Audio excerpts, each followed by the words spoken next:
Unacademy. Let's crack it. Hi all, I am back.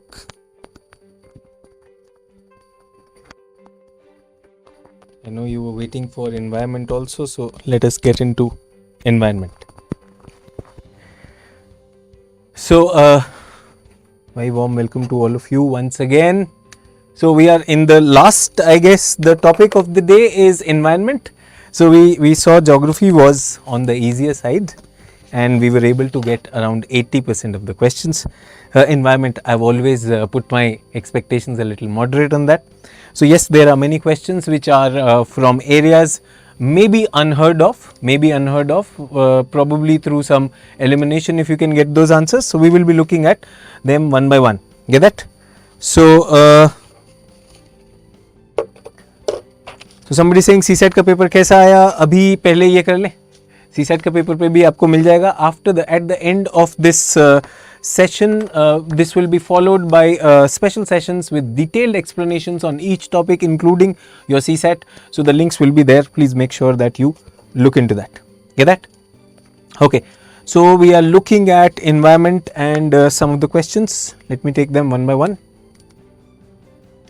R2 Code of Practices constitute a tool available for promoting adoption of what?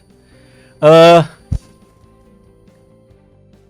Code of Practices, well, if you knew it then it's fine, but here I am looking at where could have we gone into elimination and getting this.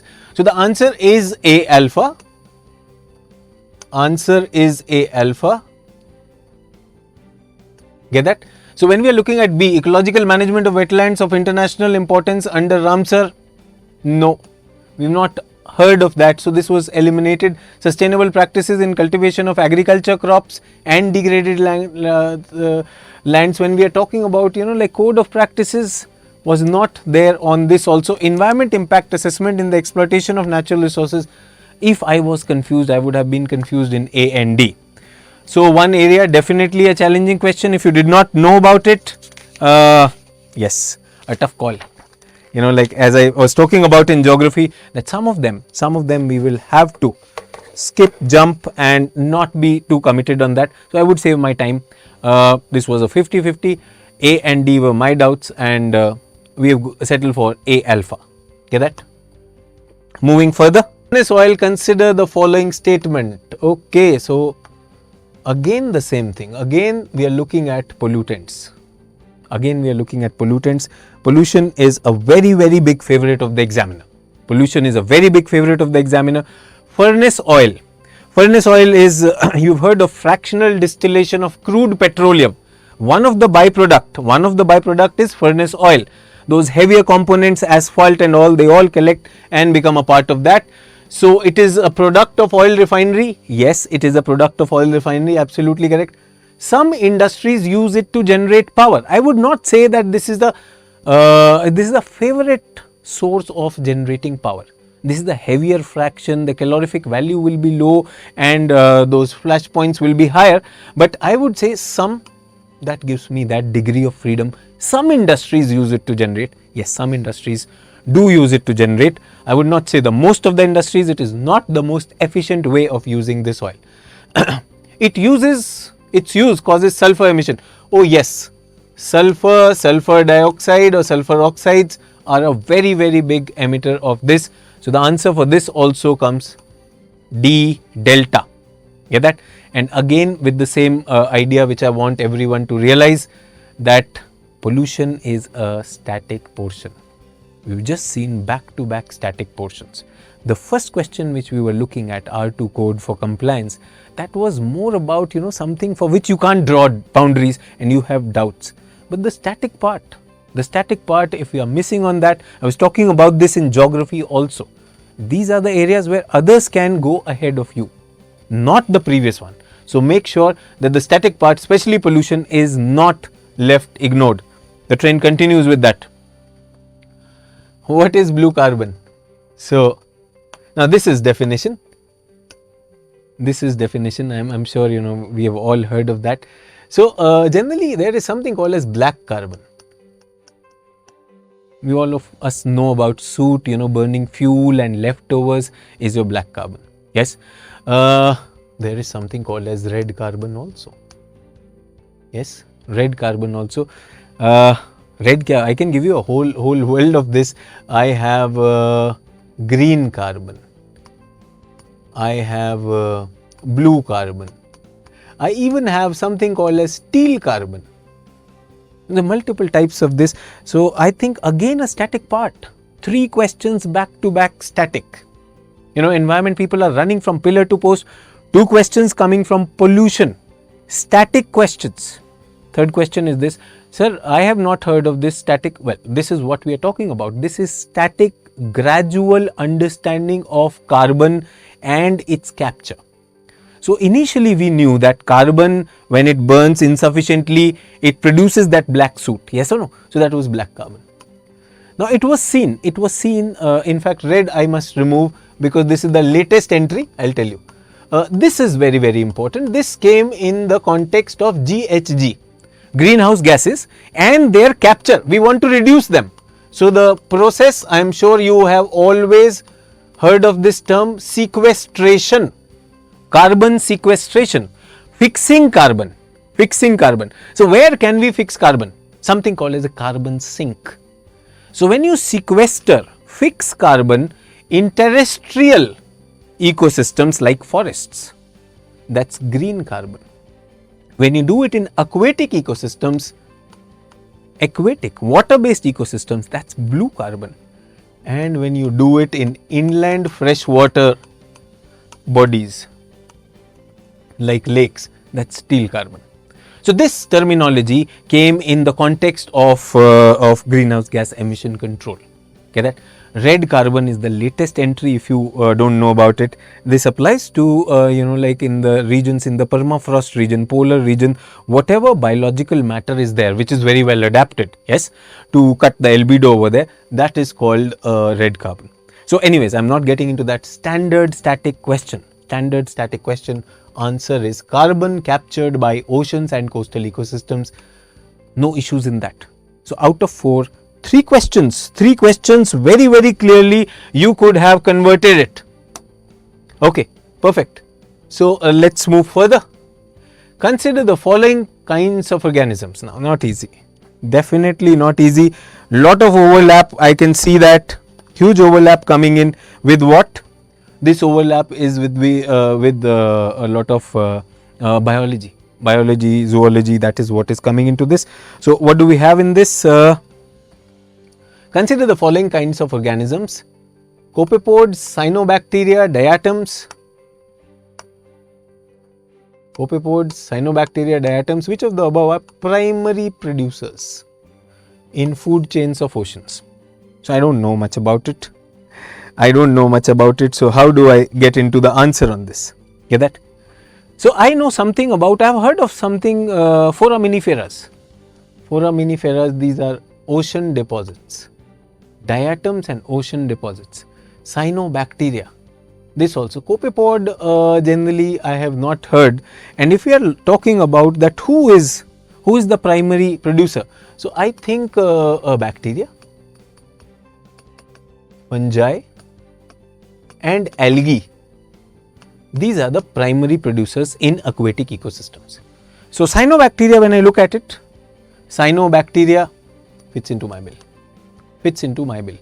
When it comes to diatoms and foraminifera, now that is something which I am a little confused with. Copepod, I want to tell you though, you may not be knowing, it's a consumer. It's not a producer. It's a consumer. So remember, in a food chain, producers are the ones which fix the sunlight. So it's a consumer. So moment I knew that cyanobacteria is there and copepod is not there, so my life becomes easy. Now I am looking at 2 is there, 2 must be there, 1 need not be there. So we are looking at this. Answer comes this thing. Diatom, foraminifera, well, generally you may not be knowing that. If you ask me as geography optional student, I teach them something about this is ocean bottom resources and deposits. So we are looking at these biological deposits. These are called oozes, ocean oozes. So this is something, like rather than confusing with that, So I went for this thing cyanobacteria as one, and diatoms are coming as producers. Diatoms are coming as producers. Foraminifera are mostly calcium secreting microorganisms. So when we are talking about that, so yes, definitely this was one area, not easy, not easy. Going to the next one. I don't know whether this was easy or not. This was interesting. This question was very, very interesting. So let me see how many of you looked at this. So some animals to save themselves, they will turn around and they will roll themselves up. Yes, roll themselves up. And I'm sure you've played that famous game, Sonic the Hedgehog.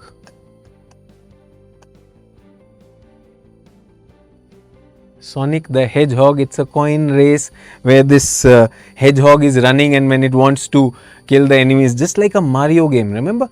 If some of you have played that game, so that gives you the answer ki bhai hedgehog to ho gaya. Hedgehog is there, so we are getting one. If you had played that game, one was there. Get that? Now we are looking at marmot and pangolin. Thoda sa agar apne, if you were reading any of those books, so some animals do roll up. See, hedgehog also has spines to protect, so it has a spiny protection, but this one is pangolin which rolls up. So the answer is 1 and 3.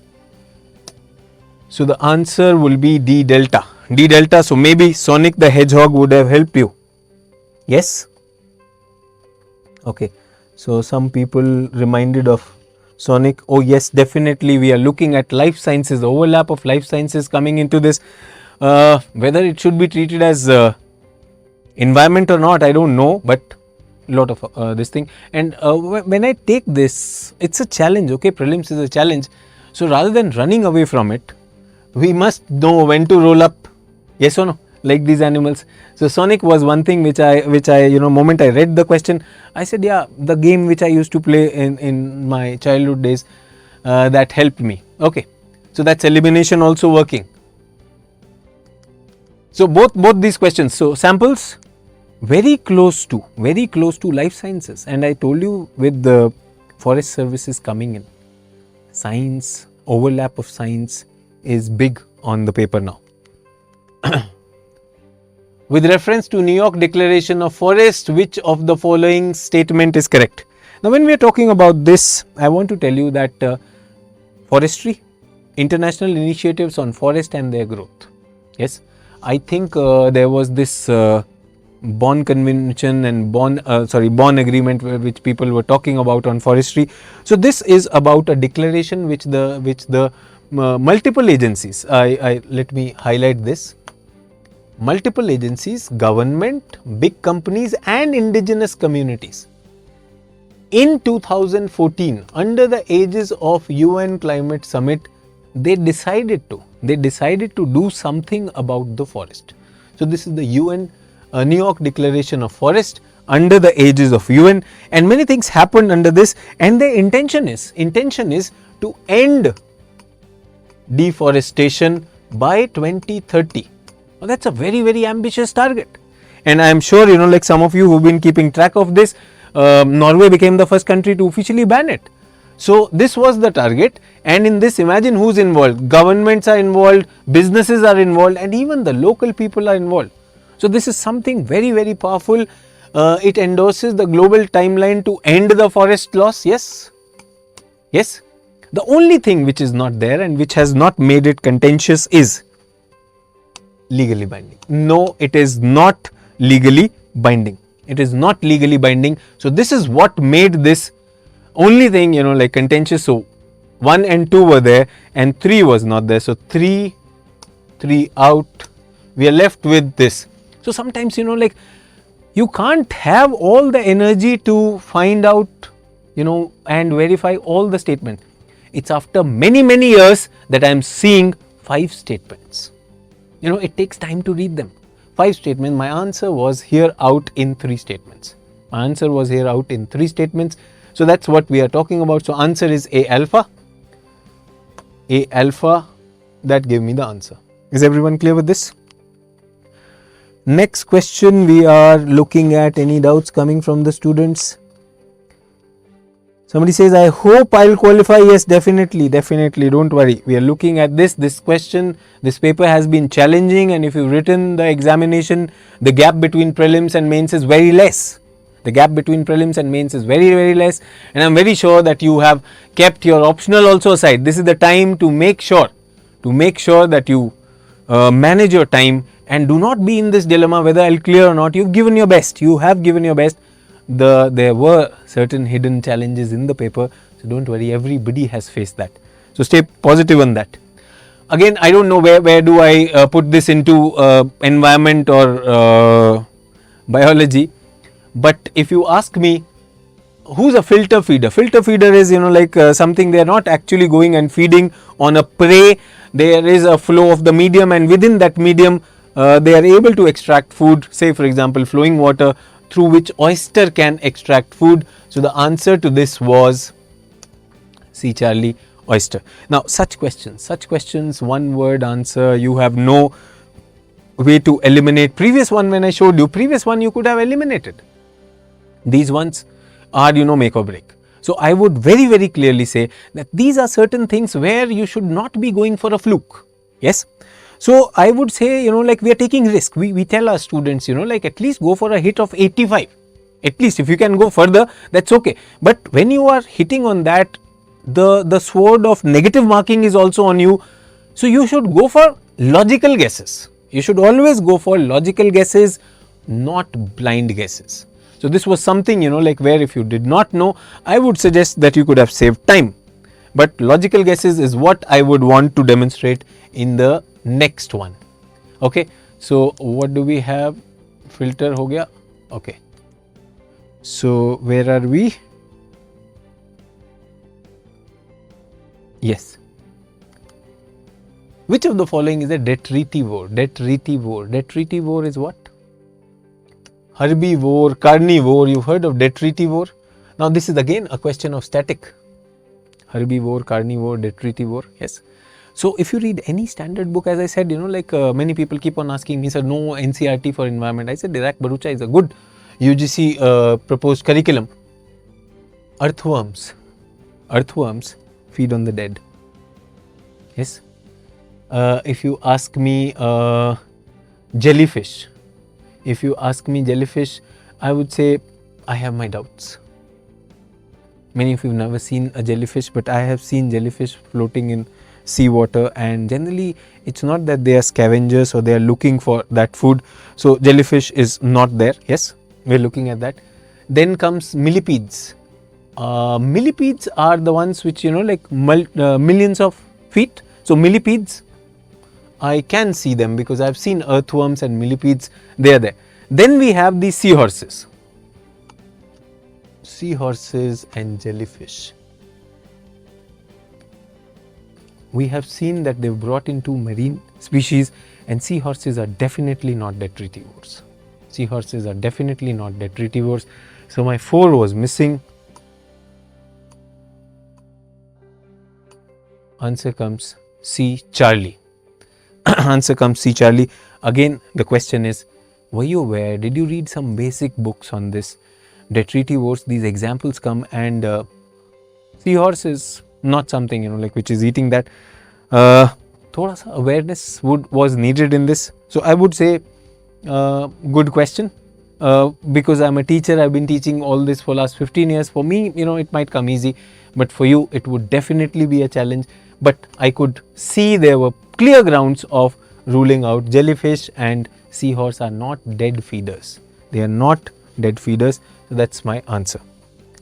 Is everyone okay with this? Going further. Common metric. I see one question probably has not shown here. Which of the following biogeochemical cycles of weathering is the main source of release of nutrients to enter cycle? So there was this question. So people who have written this examination, I don't see it on the slide coming in. I think one of them has been missed.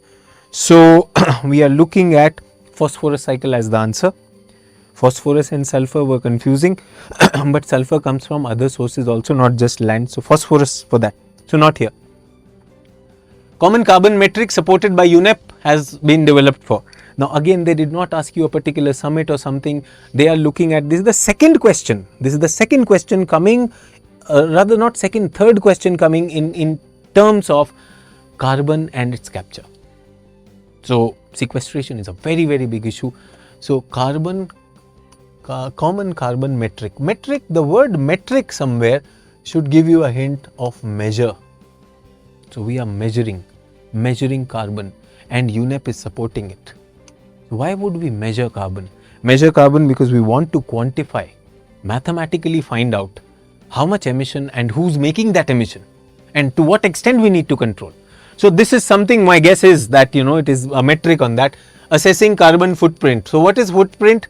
Carbon footprint is your impact. It's a measure of your impact on the ecosystems. Oh yes, I can go for this. Enabling commercial farming entities around into carbon emission trading. No, it was more about measuring, not trading. And in fact, I haven't seen, like such easy options available that commercial farming is coming into carbon emission trading. So that's somewhere I would put a question mark on that. Enabling governments to assess the overall carbon footprint caused by their country. Now this is something which is pretty close. This is pretty close. Again a measuring. So my options are A and C. Assessing the overall carbon footprint caused by the use of fossil fuel of the world in a unit time. So now this also is assessing. So I think B though is nowhere there. 3 are assessing it.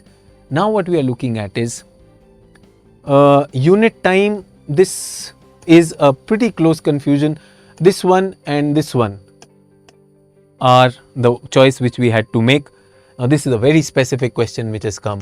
It is about building operations around the world. So it is a metric which is developed about how buildings in different regions of world are created and how to measure their carbon footprint or their impact, so that a comparative analysis can be done, so that policy decisions can be made. And this is what we are looking at. So this is 29A.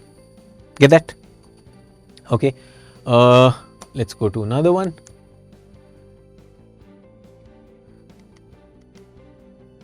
Which of the following species can establish symbiotic relations? So again, a lot of involvement of biology and symbiosis. I don't know.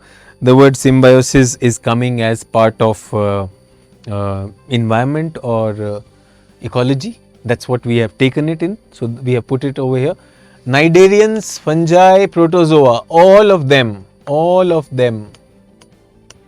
Cnidarian, fungi, protozoa, all of them are lower organisms. So when we are looking at them, they are into symbiotic association. Symbiotic association is an association where two species come together. They come together for mutual benefit for each other.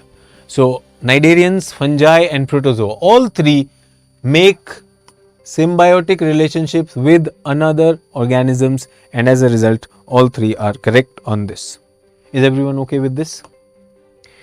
Any questions if I look at that?